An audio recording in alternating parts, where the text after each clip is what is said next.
Data protection and privacy teams are under more pressure than ever with new laws, AI oversight, data breaches, and the constant expectation to do more with fewer resources. That's why TrustArc built a modern privacy and data protection management platform powered by Arc Intelligence.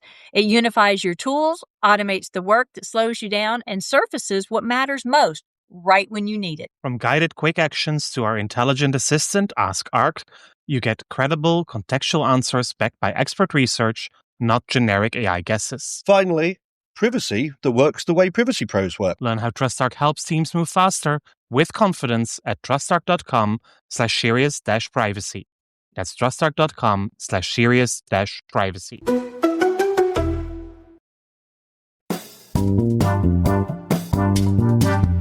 This is Serious Privacy by TrustArc.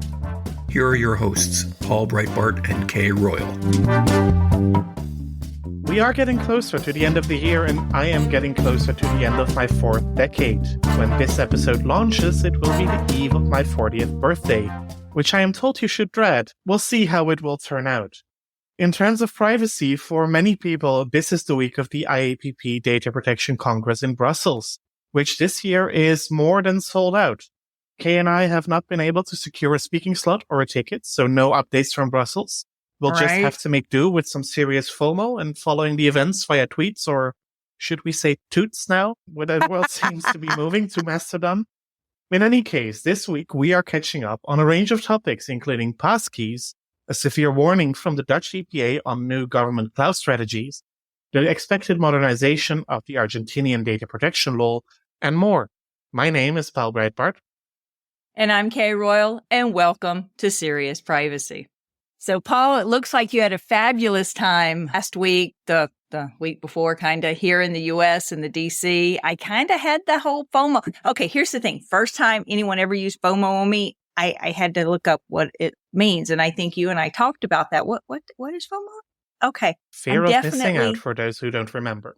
I am definitely not the hip privacy person. Trust me. But first time you mentioned it, I so got it in watching the post from DC at Dan Solob's and Paul Schwartz's Privacy Plus Security Forum. First time I've missed that since it was first created.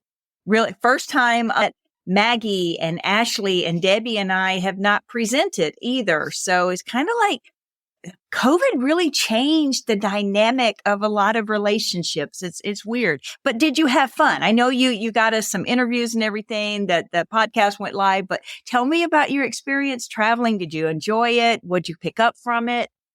Well, the first thing I noticed is that I'm no longer used to traveling to the US. Jet lag hit really hard. I recall when I was working for Nimity and later for TrustArc, I visited at least the East Coast on a fairly regular basis. So I guess I was used to that 6-hour time difference. That was that was not so good. But being in DC was absolutely amazing. Of course, just being in the city with absolutely fabulous weather, walking around the mall, and once again, looking at Congress, looking at the White House, seeing all the signs and the posters for Election Day. So yeah, that was really good. I had some really nice one-on-ones while in DC, catching up with people, hearing the latest buzz and what their perspectives are for 2023 and beyond. And a really great event with the Information Accountability Foundation. Their retreat talked a lot about the metaverse, about reality, about the risk-based approach and a multidimensional risk, which is a new concept that Marty Abrams is working on, taking much more into account all the different parties that are involved in data processing. So not just controller, processor, and individual, but all kinds of other people who could be somehow or somewhat involved. There's more to come on that in the course of next year. So yeah, it was really good. And then on to the UK for the Privacy Space event, where you heard all about in last week's episode, which was also fabulous. And now I'm back home in the Netherlands, and it's November, grey, rain. Know that song, November Rain? Well, that's basically how it feels right now. And the Privacy Space event was Richard Marigold, right? Yeah, Richard Marigold and Tash Whitaker and Barry Mold. And Diogo, I'm sorry, I forgot your last name. Love Tash Whitaker. Hope to meet her in person one day. I have all these friends I've met over the past 2 years that I actually hope I meet one day. Of course, I have a really, really good friend I've only met once, but you know. Well, that was the funny thing. I mean, there were all these people listening to the podcast that then come up to you and say, "Hey, it was so nice to meet you in person finally." And I know that voice. yeah, I mean, it still surprises me. But yeah, enough about ourselves. We got to get you some stickers, which, speaking of stickers, we just sitting there checking, talking, chit-chatting. I hadn't even done the unexpected question. Let's find okay, I'm going to go with an easy one here because I think this is the first page I opened it to, I'm being honest. And it's easy for you because I think you actually just gave the answer. Blank was inspiring. Yeah, Privacy Space was inspiring. Absolutely. For me, it was inspiring to see the conferences going on, to hear your takeaways from them, to see all the posts online. That was inspiring. So sorry, people. I didn't cheat. I just went with the first one and it happened to be an easy one, but I couldn't forget the unexpected question because the one time I did, oh boy, we got some flack on that one.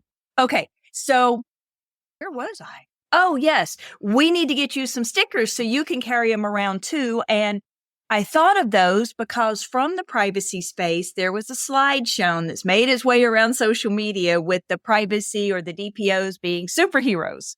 Yes. And that reminded me of the Serious Privacy not logo, I guess it was a sticker I made in the Superman way. It's an S and a P, and I posted it on LinkedIn, but maybe I should go ahead and get that one printed too. And then we got to get you some stickers to pass out. People seem to love the stickers. And one day we will still meet in person. One day, if I'd managed to get my tail over to Brussels, you wouldn't have been there either. No, well, then maybe I would have made more of an effort to be there, but yeah. Okay, so we've got some interesting things to talk about on this podcast. When he and I were exploring what topics to cover, there were a ton. There were a ton of topics to talk about. So I think I would say let's talk about the most obvious one, but they're all very obvious. So since this was so recent for me, I'm gonna mention this one first. The election season here in the U.S. We just went through midterms. Really? I didn't notice. Yeah, right. Well, Arizona was one of the most controversial ones there were for our governor race between Katie Hobbs, a Democrat, and Carrie Lake, a Republican. Carrie Lake is one of the Donald Trump supported candidates and lost by a very small margin. It was like less than 20,000 votes in the final count. But of course, the election season brings up a lot of controversy around the election fraud and everything. And there's no fraud. They've investigated. There's no fraud. But the interesting thing is Donald Trump just announced he's running for president in 24. So it's coming up. And it was interesting because coinciding with that announcement were social media announcements saying, don't forget the fact checking doesn't apply to this person, or don't forget you have to be authenticated for this person. The whole reason Elon Musk says he bought Twitter was to do away with bots because of all the drama around the prior elections and everything. So it's kind of bringing all of that back up. Although to be frank, none of it ever really went away. It's still there. There's still ongoing investigations. There's still ongoing tension here in the U.S., stronger tension than I've ever seen in my life between different parties. And not that privacy is at the heart and soul of it, but the fact that there's all these associated things that come along with privacy that go with it, with the Twitter and the Facebook and the fact checking and the bots and the everything else. So it's really interesting. And with Arizona, a month or so ago, Arizona announced a settlement with Google, the first settlement for consumer fraud based on trackers on cell phones. Even when Google said that you could turn the tracker off and not be tracked, they were still tracking. And so Arizona came to a settlement with Google, historically the largest settlement based on this reason. And just this past week, a coalition of 40 state attorneys general announced group settlement with Google over the same thing. So I can't help but imagine that Arizona kicked it off and underpinned that there. But I mean, Google, as big of a company it is and as influential as it is, if it would put its powers for good behind privacy and data protection, we could really see a change. Meanwhile, Yes, companies are laying people off. Facebook, in part because of Apple's requirement for ads and trackers and everything. And they laid or off. so they claim.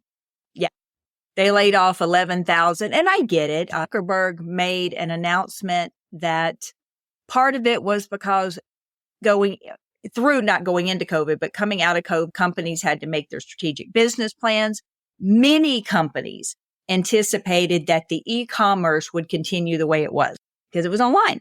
And he says, we made a mistake, pretty big mistake. That might not have been the only reason, as you say, there could have been others, but very interesting that we're starting to really see, unless it's my just focus lens here, privacy and data protection having a big impact on people's normal life, such as moving to Mastodon from Twitter. Our friend Alexander Hanf started his Mastodon server.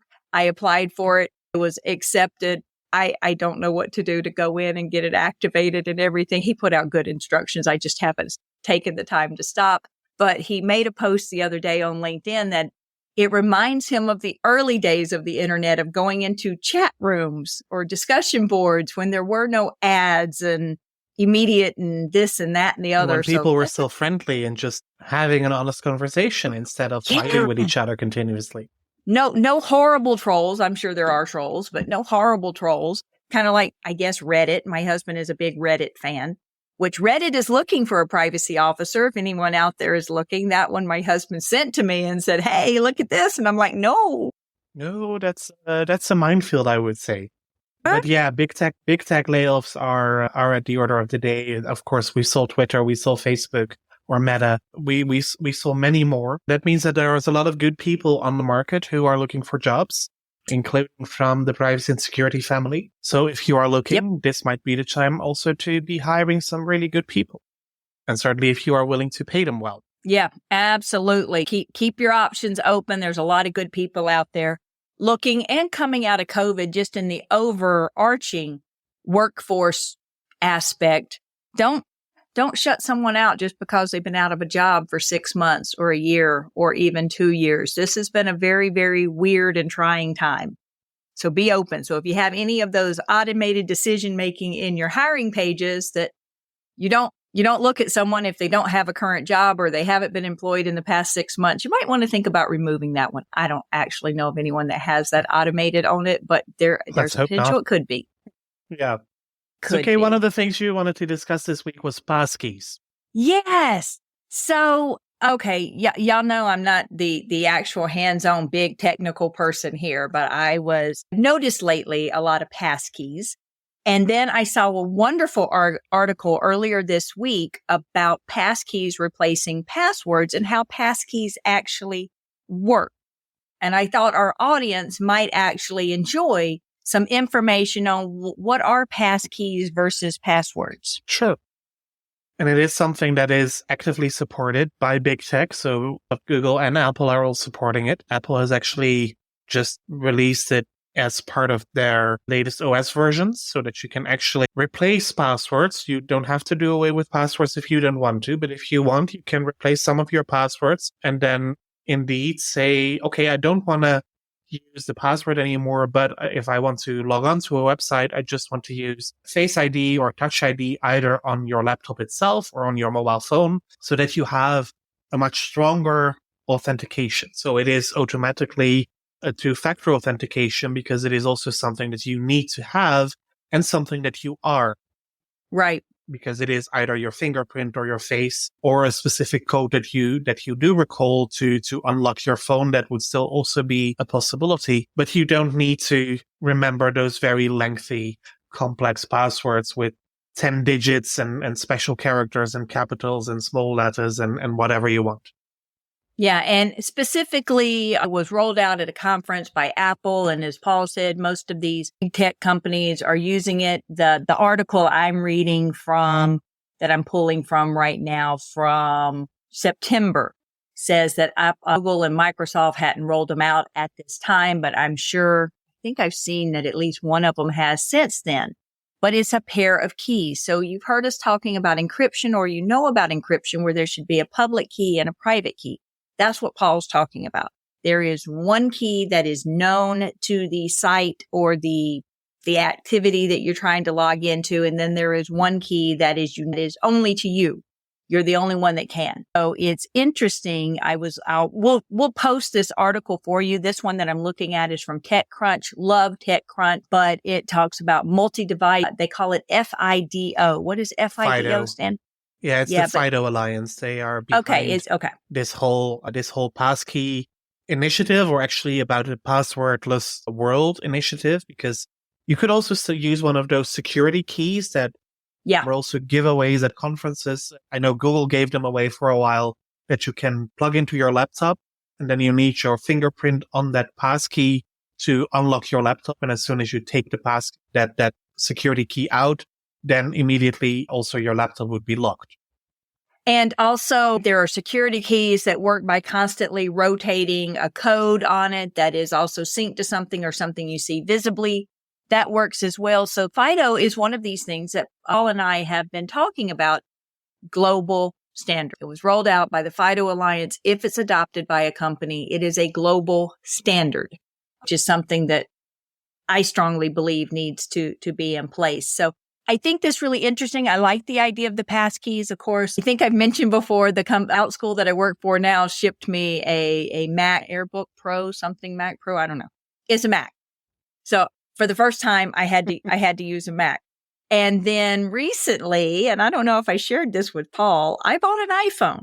Wow. Mainly because of Google Play Store getting away from disclosing what app permissions and you consenting to what app permissions in the Play Store. And I'm like, well, on that. So I got an iPhone, but I have to tell you, I didn't trade in my Samsung, and I constantly use both. Only one of them actually takes calls. So I'm getting used to my iPhone, but that is what I got on the passkeys because I noticed it on my iPhone, and then I noticed it on my Mac. I guess I hadn't paid attention to it before, but really pinged into this. And so it looks like to me that it is a good direction to go. I like the sound of it. I'd love any of your opinions out there, especially, hardcore security people. If you have doubts or if there are questions about this actually being a good technology to implement, holler at me. I know it goes along the same thing. I think about the U.S. Social Security numbers. We just had I think it was TransUnion doing something with Social Security numbers again, or not notifying people. And when people locked their accounts, they weren't actually locking their accounts. So notifications had to go out for that as well. And my idea for years have been you need two numbers. You need a government issued number that the government issues and you have to put on everything. And then you need your own private number to go away with it. So it's a two-factor process where it doesn't matter if someone actually gets your government ID. They have to get your personal too. So it's not issued by the government. You would come up with it yourself, kind of thing. And so it would matter if it was breached, but at least it would reduce the chances that it would be misused by someone. So imagine if that was also put in place with passkeys. You have to authenticate yourself into your own government identification in order to do all the crazy things. I do want to caution people on the breach or the incident. They're saying they're sending out notification letters. In the United States, most of the data breach notification laws have a provision that if it's over a certain number of people, you can do alternate notification. Alternate notification includes disclosing it to public media that the general populace that is impacted would be aware of. Example I always use is the Target breach from way back when, and people go, oh, I must be safe. I didn't get a letter. No, if you heard about it in the media, you are notified. This might be along the same thing. So if you're waiting on a letter from them to tell you, you might not get it. So just take it for granted that maybe your block on your credit reports didn't work. Maybe something happened. Do your own research into it and find out. That's a fair warning. Okie dokie. What do you think about passkeys? Were you familiar with them before, or with the standard from FIDO? Yeah, I've looked into FIDO before. I've never wanted to use one of those security keys because I thought I will just forget the key when I need it or lose it, or I have my old keychain and I can put it on my keychain, but then my whole keychain is on my laptop. So that is also not ideal. So that I never used. For passkeys, I see the added value also because people nowadays certainly always carry their phone. So it makes it, but I have a pretty structured approach to my passwords that that I like. What and is that's it? part of my muscle memory, I think, on how to do it. I'm using 1Password. So all my passwords are in there. So they are all random. They are all unique. There is a a strong pass sentence to unlock my my one password, or indeed my fingerprint or my face recognition if I use my phone. And that works for me pretty well. So I don't see an immediate need to change that. Also because then I probably would forget which websites and which accounts I would use a passkey and which ones I would have a password. I think it pops up and tells you. Probably it would. Because I think that's how I noticed it to begin with.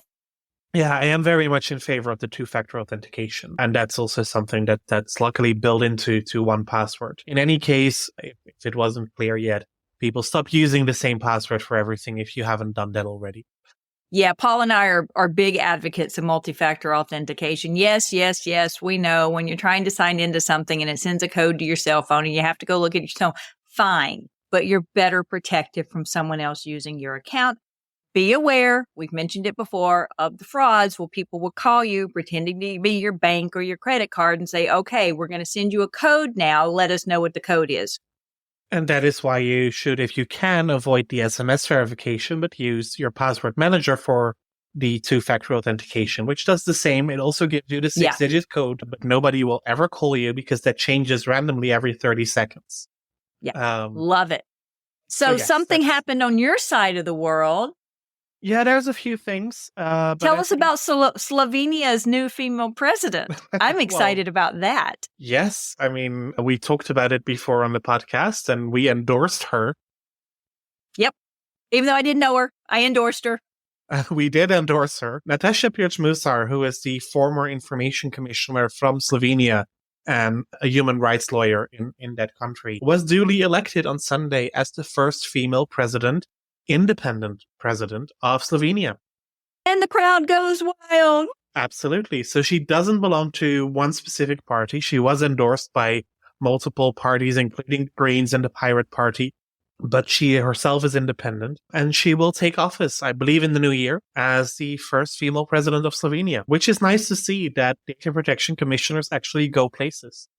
Yes. So there were a lot of congratulations, of course, from all over Europe. All the heads of state and government congratulated her, but also, funnily enough, a lot of privacy people and commissioners and former commissioners who did the same. And it's nice to see that the community still regards her as one of our own. Absolutely. And congrats to her. Congrats to Slovenia. This is fabulous news. And what else is going on your side of the world? I mean, that was fabulous news. That was really fabulous news. Well, the Dutch government is updating their cloud policy. They announced at the end of the summer that government agencies and government instances should be able to use more commercial cloud services than they have in the past. So far, cloud services were allowed, but only if they use their own instance. And here it's a good moment to remind people the cloud is just somebody else's computer. So basically, they were allowed to use the cloud as long as they were their own computers to host that cloud. The new Secretary of State for Digital Affairs has said, no, I think that also commercial cloud services should be used or could be used because they have rapidly developed, including under the influence of the pandemic. The costs are relatively low and the risks are, in general, better controllable than they were in the past, she writes to Parliament. So the Dutch EPA says that the new cloud policy from the Dutch government is too vague, is not strict enough, and is also not mandatory enough because not all the steps that are described that government organizations could undertake to make sure that commercial cloud services are secure are mandatory. And the Dutch EPA expresses explicit concerns when it comes to storage on servers of American companies like Amazon, Google, or Microsoft, which might be allowed in the future, especially, of course, for the data transfer concerns, in combination with government surveillance legislation. And especially if you are dealing with government information about citizens, those are so sensitive that the Dutch EPA considers that should remain in Europe, also with companies that are based in Europe and not just have a European office, so that they are out of scope of foreign surveillance laws. Now, if they had an office in Europe, but they're headquarters somewhere else, what if the data process stayed in Europe? Would that make a difference? No, I don't believe that makes an immediate difference for the Dutch EPA. I think they still would want also the company to be European. I would even go beyond that and say I would want the company to be Dutch because Also, some of the other European countries obviously have clear government surveillance programs that you may want to avoid. So you could say, well, we choose OVH, which is based in France as a cloud service provider. But then you have all the French intelligence services maybe digging through the data of Dutch citizens, which I think would also not be the wisest approach. So from my perspective, the Dutch TPA even doesn't go far enough. I would say that especially if you are a government, yes, cost saving is nice, but maybe you should actually just make sure that the data is stored within the borders of the country. Yeah. Which is getting harder and harder to do. True. But getting a lot more prevalent. I don't know what direction it's going to go. It's interesting because most data localization laws, the first things that companies are looking at is, okay, we can store the data within the country, but we're also going to send the data outside the country, or we're going to access it from outside the country because we need to do this or this or this. Some of them legitimate, some of them just business interests in how they can analyze the data, different things like that. So I don't know if it's going to be the data needs to be stored in the country, and if it's sent outside the country, it has to then be anonymized or whatever. But there are a lot of companies that don't have essentially customer service or engineering within the same country where the data is stored. And so any customer service or any product changes or improvements would come from outside the country. So yeah, data can be stored in the country, but what about all the support services that companies have to provide it that frankly companies want with their services? You don't want to just buy services and then waive all customer support, waive all technical support, and waive all product or engineering or improvement. I mean, yeah. And I mean, I think in general, for many companies, that should be fine. And especially in the commercial sector, if you are looking at a European cloud storage provider, if you are based in the European Union, that should not be the biggest problem. But for government data, I truly believe that is different. Even if the data is not classified, that you should be able to make that distinction and indeed aim for data localization. Right. Let's also not be stupid here. I think. Yeah, I mean, I like that. That's our new sticker. Don't be stupid. Let's not be stupid. Yeah. But when we talk about cloud services, there is actually another thing I read about this week that we haven't mentioned yet, and that I also didn't talk to you about in our prep for today's episode. And that is the decision of the French Parliament from this week that Microsoft services and Google services will no longer be allowed in French. Yeah. So Office 365 and Google Workspace will be banned from French schools. And that is pretty big.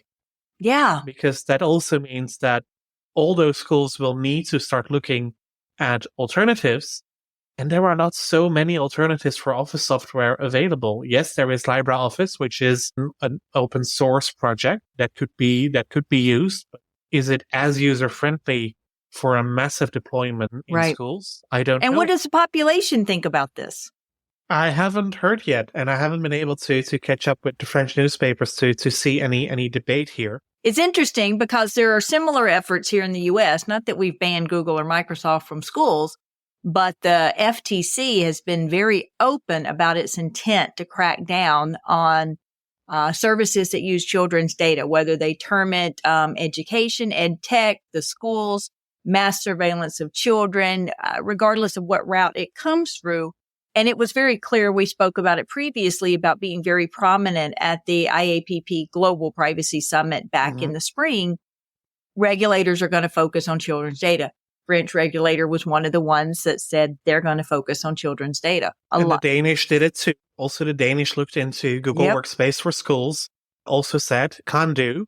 And then it's very funny that on the other end of the spectrum, we have the UK, which you also heard about in last week's episode, that says, hey, schools, you need some sort of online service to be able to function in these pandemic times. So you have two options, either pick Microsoft or pick Google, but pick either of them. Right. Pick one or the other. And that's the UK Department for Education. So yeah, it's interesting times also for the companies. So we'll see what the response from Google and Microsoft will be. We'll see what the alternative will be that France will find for their schools. But it's good developments to follow. Yeah, it really is. It really is. And watch for it globally. I mean, when we say the regulators at the Global Privacy Summit all were echoing the same sentiment, doesn't mean it's their only focus, but every single regulator that talked about their priorities mentioned children's data. From Canada to South America to Africa to Australia to Eastern Europe, everyone to Asia, everyone talked about the focus on children's data, and they define children at different points. So here in the US, we have COPPA, which is under 13, but that doesn't mean you have a free for all for anyone between 13 and 18. And in other countries, it's literally anyone who's not an adult. So however they define an adult, 18, 21, under 18, 18 and above, who knows? So you need to understand what data they're talking about protecting, but then also keep in mind that what California is doing now and what we're hearing some scuttlebutt about COPPA is even if the law or the protections are under a certain age, whether it's under 13, under 16, whatever, there's generally another recognition on that older age between becoming an adult that you also need to allow some permissions to or get permission from, some automatic opt-outs rather than automatically opted in. So even if there is not the exact same protections, there is an acknowledgement and a requirement to add some additional protections than what you would do from pure adults. Although we all know there are some kids that comprehend, they're more intelligent, they comprehend more about technology, they're more facile when it comes to using technology than a lot of adults we know, but that's beside the point.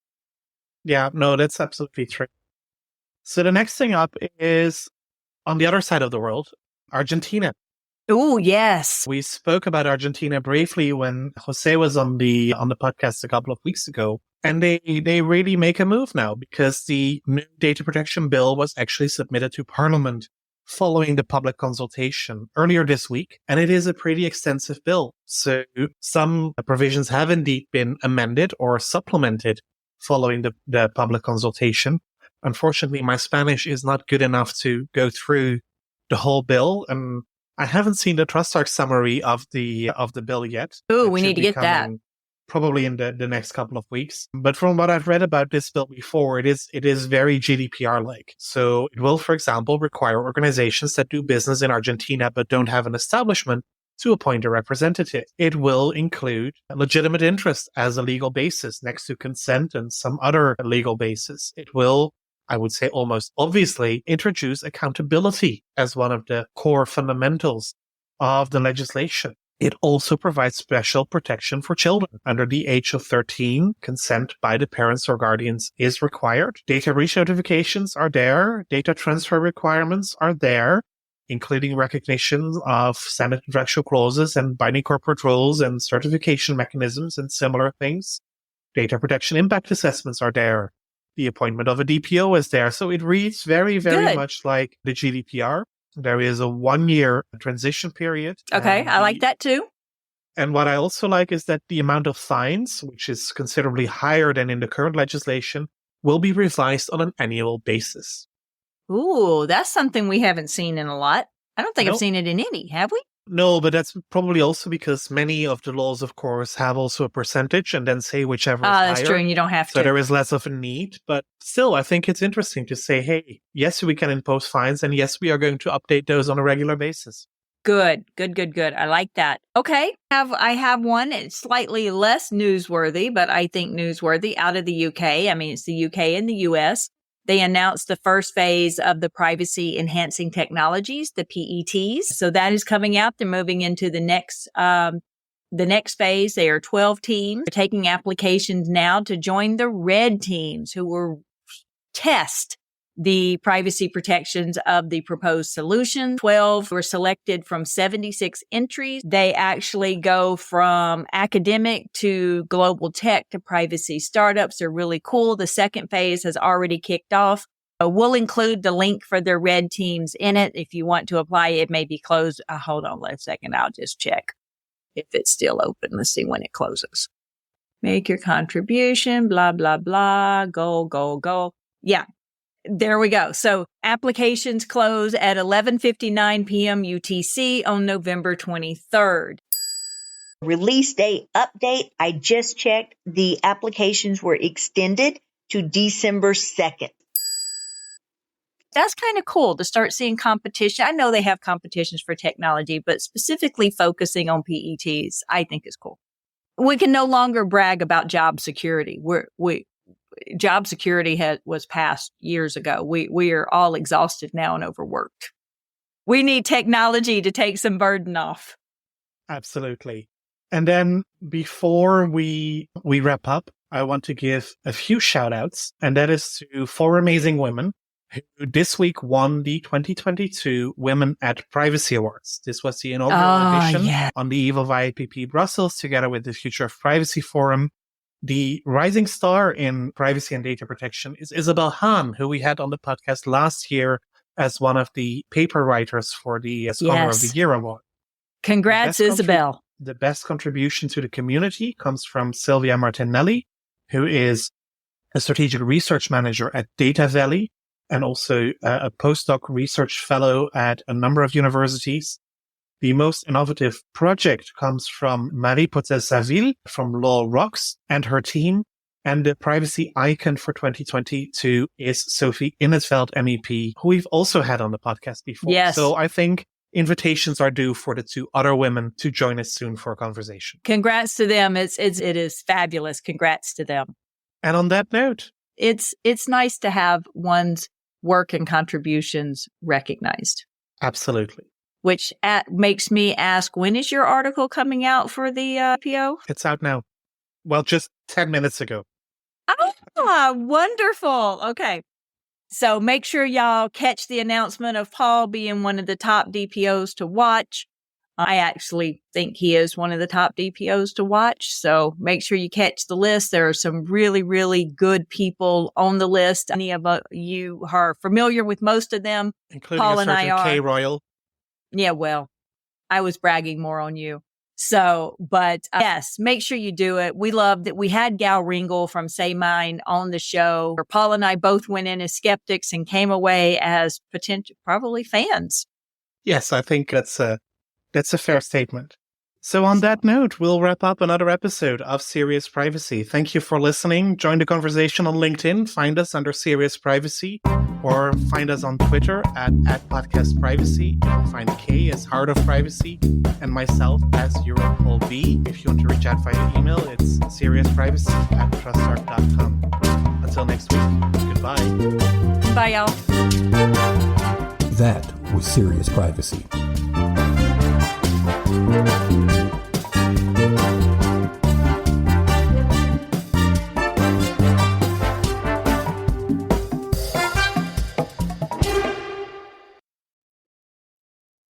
If you're a data protection or privacy professional, you already know the pressure. Non-stop regulatory change, AI oversight, internal demands, and the expectation to somehow stay ahead of it all. And the old patchwork of tools just isn't cutting it anymore. No. That's why TrustArc created a modern privacy management platform powered by Arc Intelligence. The TrustArc platform brings your workflows, evidence, research, tasks, and applications all together in one unified and intelligent workspace so you don't waste time digging, clicking, or context switching. With Ask Arc, your privacy assistant, you can ask plain language questions about laws, jurisdictions, or even your own program data, and get credible, cited answers based on NIMBY research and more than 1,000 global laws. It's explainable, transparent, and purpose-built for data protection and privacy. So if you need to add a vendor, create a cookie banner, or start an assessment, quick actions take formally complex tasks, turn them into bite-sized guided workflows to save you time. It's a platform that thinks like you, works like you, and helps you move faster with confidence, whether you're a seasoned DPO or you're just getting started. See how modern privacy gets done. Explore Arc at trustarc.com/serious-privacy.